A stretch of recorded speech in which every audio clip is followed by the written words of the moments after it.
Esta é uma aula gratuita que diz respeito ao funcionamento das instituições políticas brasileiras. Irei tratar aqui nessa aula gratuita do seguinte tema: por que nós temos Bolsonaro como presidente da República?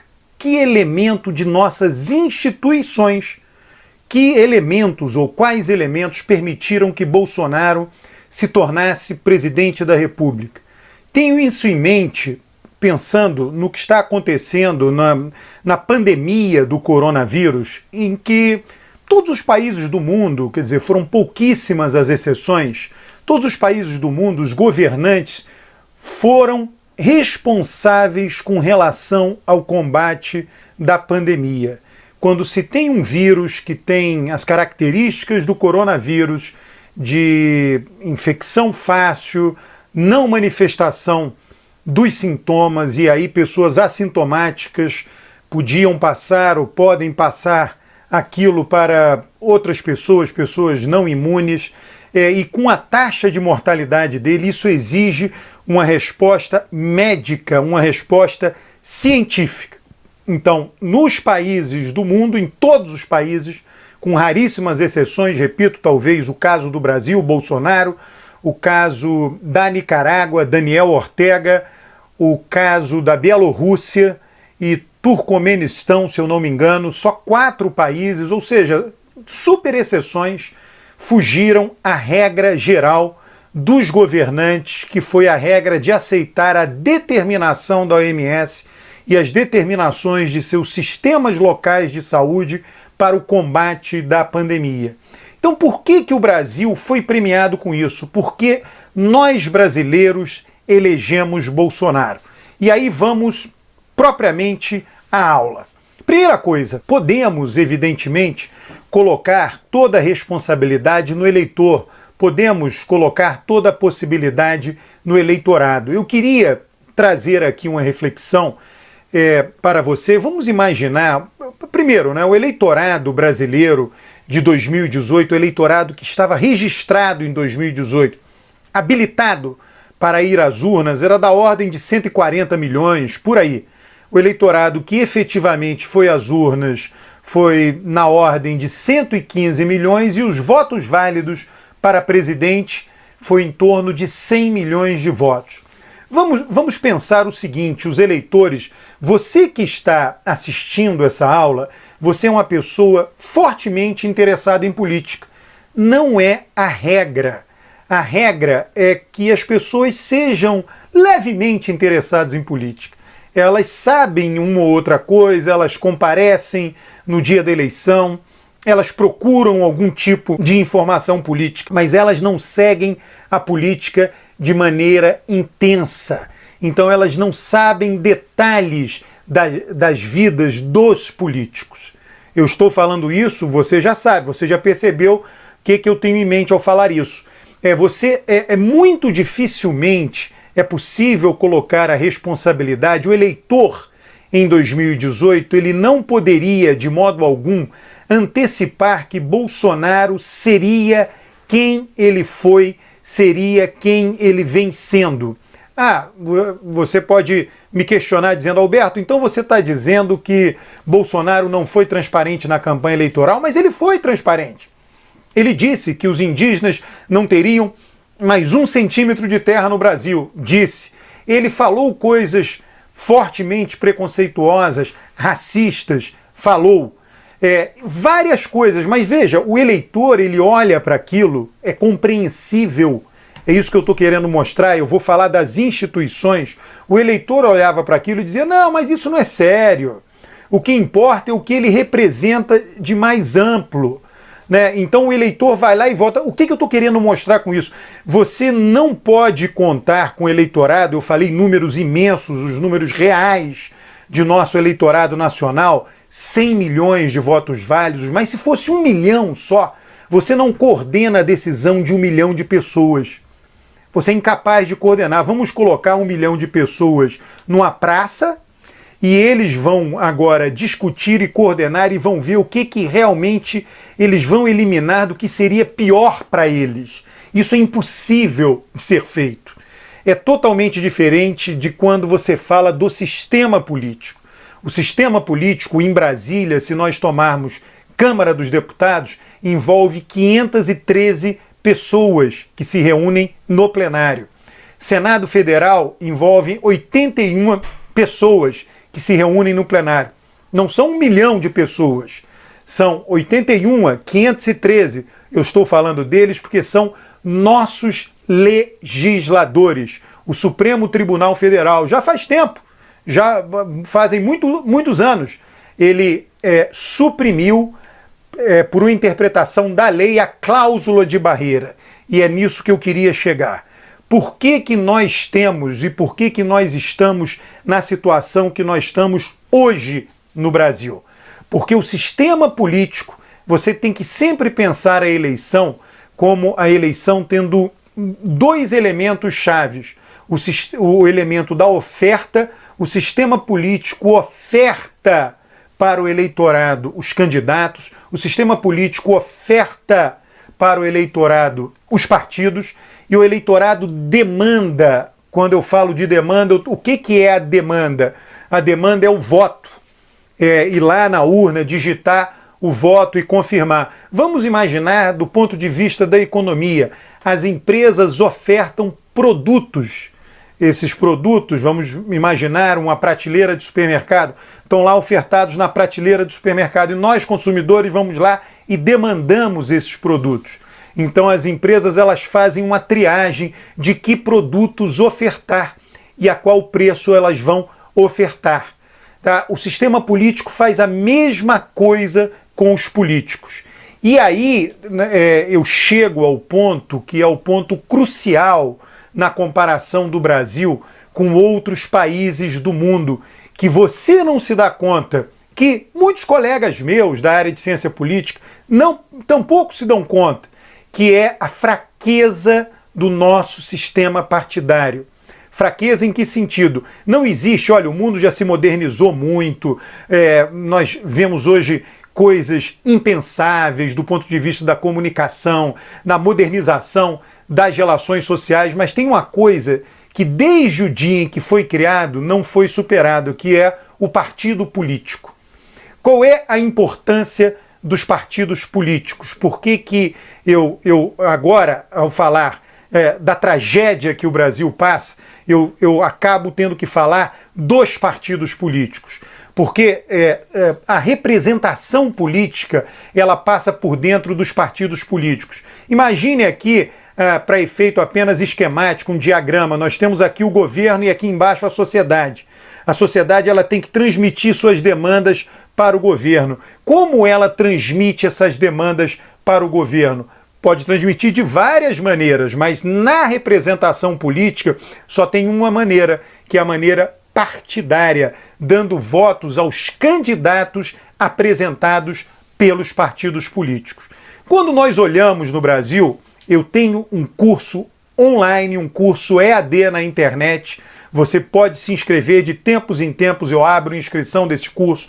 Quem manda no Brasil é um curso que permite entender, permite compreender por quê as decisões no Brasil são tomadas do jeito que elas são tomadas. Tá? Mas, um parêntese só, o que acontece? Neste curso eu mostro lá que em todos os países do mundo, todos os países onde existe democracia, onde existe regime democrático, competição entre partidos políticos, o Brasil é o país que tem a maior quantidade de partidos efetivos. Partidos efetivos é um conceito da ciência política. Partidos efetivos. Por quê? Existem partidos nominais. O Brasil tem 30 na Câmara dos Deputados. Mas todos aqueles ali que tem um nomezinho, que tem um ou outro deputado, eles são efetivos no processo legislativo? Não. É um número um pouco menor. E aí é calculado o índice, tem lá uma fórmula matemática. O Brasil, ele tem hoje, pelas bases de dados mundiais de número de partidos efetivos, o Brasil tem 16 partidos efetivos. São partidos que têm pelo menos 2, 3% de deputados na Câmara dos Deputados em Brasília.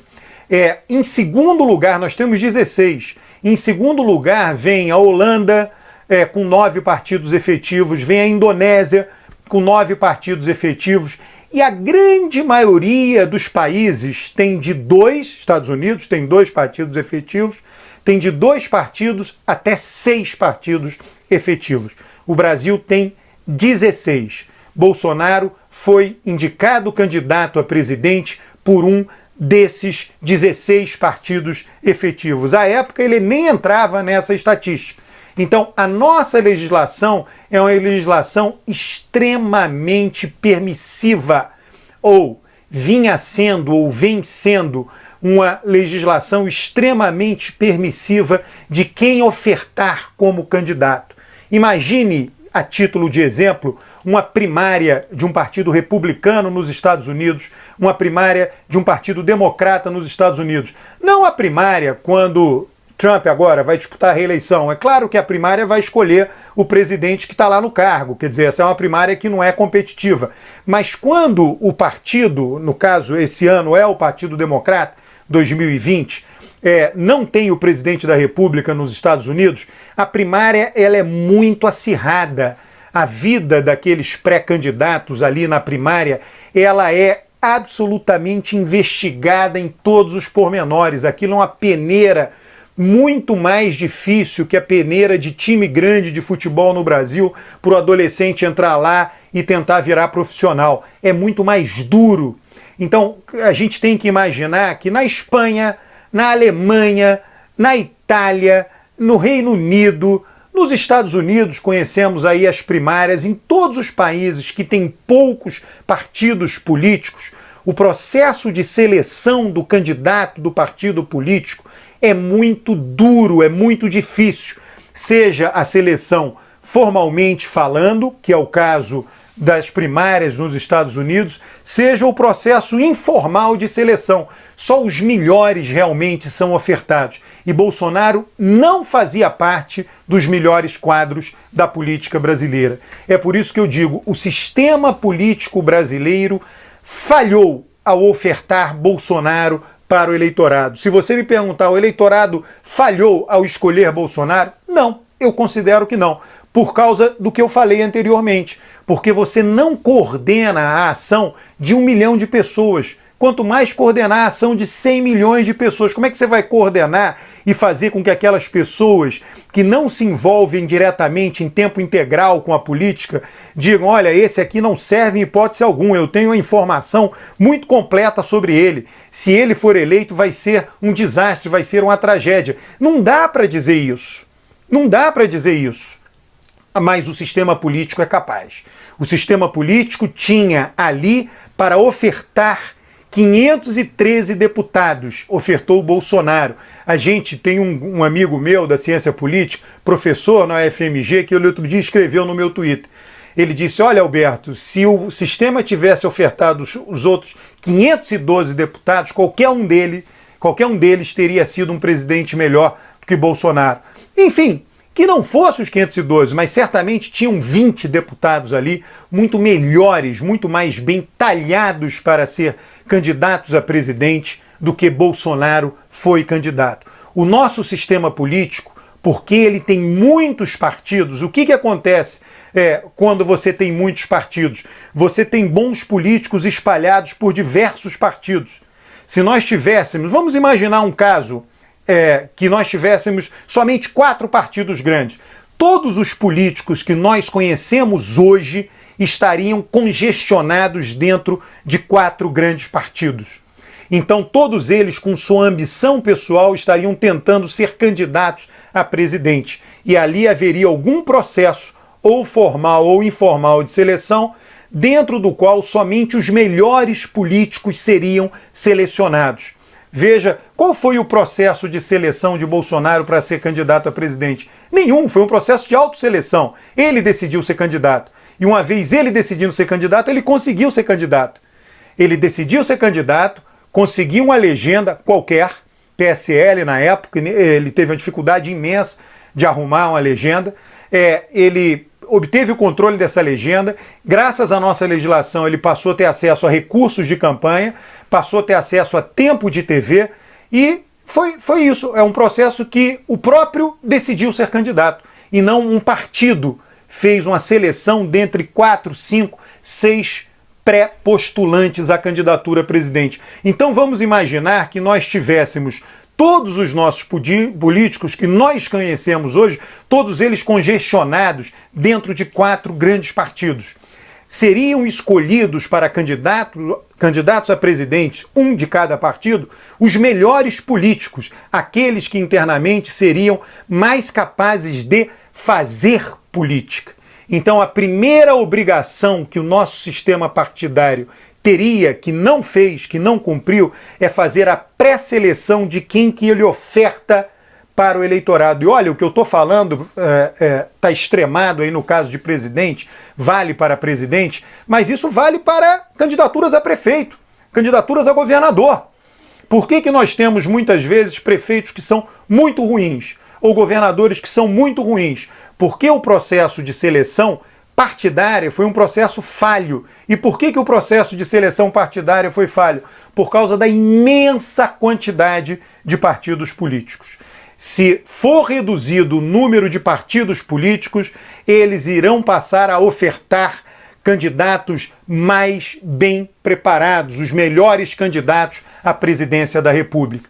Quem me acompanha na internet, quem me acompanha no Twitter, quem me acompanha no YouTube, sabe que eu sou muito crítico, mas muito crítico mesmo aos governos de Dilma Rousseff. No meu entender, ali também houve uma falha do processo de seleção. E por quê? Por causa da enorme quantidade de partidos políticos. Ora, muitos bons políticos de esquerda estavam espalhados por outros partidos. Se todos os bons políticos de esquerda, naquela ocasião, estivessem dentro do PT, muito dificilmente ela teria sido escolhida candidata. Vale lembrar o histórico de sua escolha. Ela só foi possível que ela se tornasse candidata depois que José Dirceu, que teria sido o candidato lá atrás, que José Dirceu foi abatido pelo escândalo do Mensalão.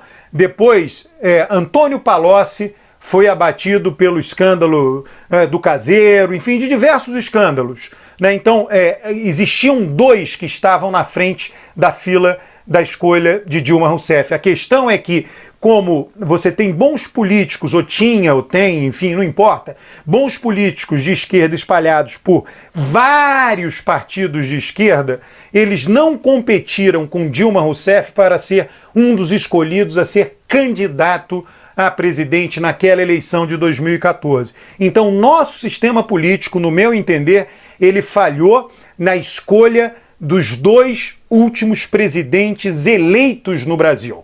Não falhou na escolha de Fernando Henrique Cardoso, não falhou na escolha de Lula. Aliás, Lula é o próprio self-made man da política. Alguém que vem de baixo, alguém imigrante nordestino dentro do Brasil, no pau de arara, que consegue, por méritos próprios, por capacidade própria, chegar lá. Funda um partido político, um partido que começa muito pequeno, cresce, se torna importante. É claro que aquele processo, a própria vida política do país selecionou o Lula como um candidato mais capaz dentro de seu partido político.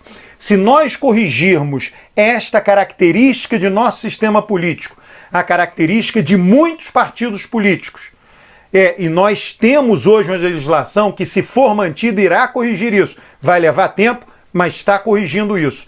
Nós teremos sempre melhores candidatos a presidente. No meu entender, a falha do sistema político foi uma falha na oferta dos candidatos. O eleitor vai lá e escolhe quem ofertou. Né? A oferta, a princípio, você tem lá 300 possíveis candidatos. O sistema vai oferecer 10. O eleitor vai escolher um de 10. Ora, o sistema já tinha que ter selecionado, já que ele ia oferecer 10 candidatos, selecionado os 10 melhores. Não precisa 10 candidatos. Em nenhum lugar do mundo tem 10 candidatos a primeiro-ministro ou 10 candidatos a presidente. Não existe toda essa quantidade de diferentes programas de governo. Não existe toda essa quantidade de diferentes ideologias. Nós vemos no mundo o combate de 2 ideologias que se alternam no poder democraticamente, esquerda e direita. Em geral, basta 2 partidos, pouco mais do que 2 partidos, para que um país seja governável com governantes responsáveis que tomem as decisões corretas, no caso aqui específico que motiva esta aula, esse vídeo aula, no caso da pandemia do coronavírus. Então eu quero que você preste atenção nesta característica do nosso sistema. O nosso sistema vem falhando. São os políticos que vêm falhando, não o eleitorado. O eleitorado, você não pode pegar um eleitorado de 100 milhões de eleitores e dizer, não, essas 100 milhões de pessoas são culpados. Que seja 57 milhões que tenham votado, como é que você vai culpar 57 milhões de pessoas? Agora, você pegar uma Câmara de Deputados, um Senado Federal e dizer, olha, e o Supremo Tribunal Federal, tá? Procure no Google que você irá achar quando o Supremo derrubou a cláusula de barreira. Quando ele derrubou, ele permitiu essa proliferação, essa imensa quantidade de partidos.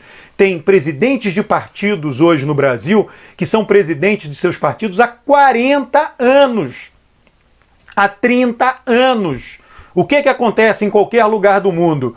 Quando alguém preside um partido e o partido sofre uma derrota eleitoral, o presidente é retirado e coloca outro no lugar. Por quê? Porque perdeu. É como numa empresa. Uma empresa tem lá uma diretoria, a empresa diminuiu de tamanho, falhou, perdeu o mercado, demite a diretoria e põe outros diretores, põe outro presidente. No Brasil não é assim, porque cada qual é dono de seu pequeno feudo, de seu partido político. E aí, ainda que haja uma debacle eleitoral, eu vi isso acontecer, você viu isso acontecer com muitos partidos, o presidente não muda. Aí tem eleição, o partido perde voto, continua o mesmo presidente. A eleição seguinte perde voto, continua o mesmo presidente. E por aí vai. Em outros lugares do mundo não é assim, se perde a eleição, muda. Justamente por isso, porque todos os políticos estão dentro de poucos partidos. Aqui não, cada político tem um partido para chamar de seu. Marina Silva tem um partido, já que ela não conseguiu o espaço que ela desejava dentro do PT, ela saiu e fundou um partido para chamar de ser um partido dela, que ela vai presidir enquanto existir o partido, para todo e sempre, para a eternidade. Os presidentes de partido no Brasil têm mandatos mais longos do que os papados, estão há mais tempo do que qualquer papa da Igreja Católica. Porque eles têm, inclusive, esse poder de dissolver, que eles criam a comissão executiva provisória. Eles dissolvem qualquer comissão executiva que, por acaso, venha querer tomar decisões contrárias àquele que ele deseja, ou que ele quer. Então nós temos essa, digamos assim, essa jabuticaba terrível em nosso país, que é o nosso sistema partidário. E, repito, por isso que nós temos Bolsonaro hoje como presidente da República. Não fosse o nosso sistema partidário, com essa enorme quantidade de partidos e extremamente permissivo na oferta dos candidatos, não teríamos um presidente tão fraco como nós temos hoje. A nossa lei, a eleição de 2020 será a primeira eleição depois de muitos anos em que está proibida a coligação para cargos proporcionais, no caso só o cargo de vereador. Isso vai ter um impacto importante na redução do número de partidos dentro de cada município. Isso será importante, que ela funciona como uma espécie de cláusula de barreira. Então, isso se mantido, a legislação foi aprovada para daqui para frente, se os políticos não mudarem essa lei, na próxima eleição 2022, continuando o seu funcionamento, haverá uma nova redução do número de partidos. E aí, muito dificilmente, nós teremos, numa eleição presidencial, um partido político que oferte um parlamentar tão ruim quanto foi Bolsonaro em seus 28 anos de atuação como parlamentar de baixo clero. Lamento informar, mas essa foi uma grave falha de nosso sistema partidário. Os políticos dormiram no ponto, permitindo algo conveniente para eles, cada qual dono de um feudo, mas o país agora está passando por isso justamente por conta desta grave falha. Espero que você tenha compreendido. Comente esse vídeo, comente essa aula de por que nós estamos nesta situação hoje. Um grande abraço.